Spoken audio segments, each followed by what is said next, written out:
How to increase your brand's value. Hey, this is Mike and I talk about branding. If you want to increase your brand's value, you're going to have to know what brand value is first. So this is what it is. Your brand's value is when people think about your brand in their mind, what worth do they assign to your brand? Is it cheap? Fragile, late on shipping, mean on the customer service calls, can't get a hold of you, phone line disconnected, don't ever return any of your emails, website link is broken? If this is your brand, then that's how people think of your brand value in their heads. It's not very good. You, of course, can turn all of those individual things around, but that's for another video. You see, your brand value is a conglomerate of your experiences, perceptions, and associations with your brand.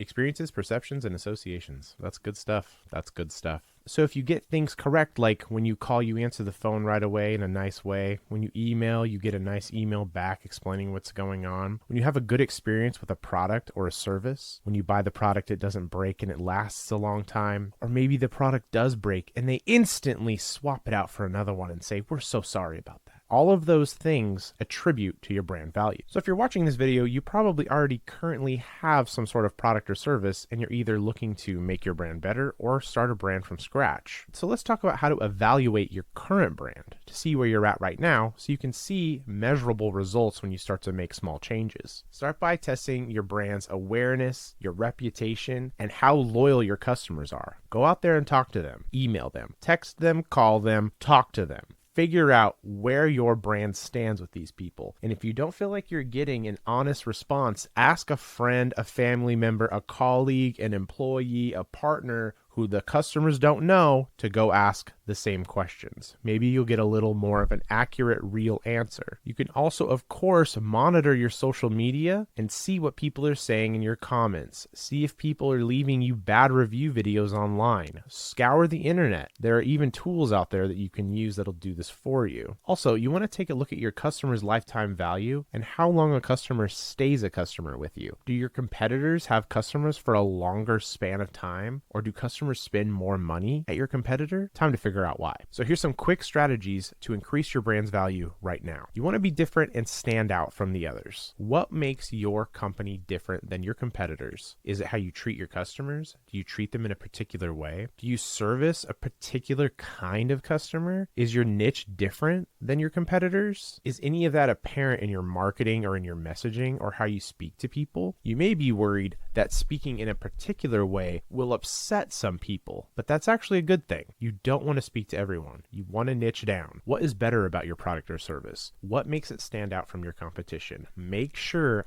all of that is in your marketing, your messaging, on your website, in your emails. When people call you on the phone, make sure they know why you stand out from the competition. I say this all the time, consistency. Consistency in your brand, in your messaging, in your emails, what you say on the phone. It all needs to be cohesive. It needs to be thought out beforehand, planned out, documented, studied, and then executed. That's how you're going to get a nice, consistent brand and increase your brand's value. As every person comes in and has a touch point with you, it's going to increase it little by little because they're going to know what it's like to work with you because it's all going to be consistent. Every time they come in, it's going to be the same. For my California and Oregon people, when you go to In-N-Out, you get the same experience every time. You've got the same experience for the last 20 years. Everything is exactly the same. You know what you're going to get when you go into that place. And that is the hallmark of an absolutely concrete brand. Community engagement is huge for your brand's value. If you can get a group of customers together on a Facebook group, in a Slack, in a Discord, if you can get them together and you can get them interacting with each other without you needing to be there, your brand's value will grow on its own while you sleep.